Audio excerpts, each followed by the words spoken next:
మనం ఈ వీడియోలో గండాంతర పాదాల గురించి తెలుసుకోబోతున్నాము. అయితే ఇక్కడ వచ్చేసి జలతత్వ రాశిలో నుండి అగ్నితత్వ రాశిలోకి గ్రహం ప్రవేశించినప్పుడు ఏర్పడే పాదాలను గండాంతర పాదాలు అంటారు. ఇక్కడ వచ్చేసి రేవతి 4వ పాదం, ఇది జలతత్వ రాశి, ఇది అగ్నితత్వ రాశి. ఇక్కడ అశ్విని 1వ పాదం గండాంతర పాదాలు.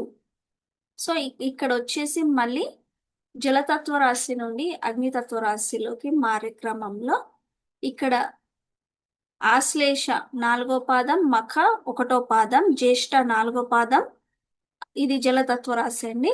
జ్యేష్ఠ 4వ పాదం, మూల 1వ పాదం. సో ఇవి గండాంతర పాదాలు అన్నమాట. ఒకవేళ మీ గ్రహాలు ఉచ్చ క్షేత్రంలో కానీ స్వక్షేత్రంలో కానీ గ్రహాలు ఈ పాదాల్లో ఉంటే ఏమి పర్వాలేదండి, ఏమి ప్రాబ్లం అనేది ఉండదు.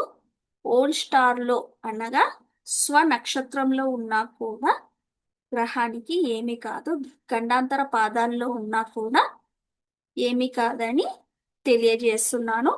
అలాగే మిగతా గ్రహాల స్థితిగతులు కూడా చూసి చెప్పాలి.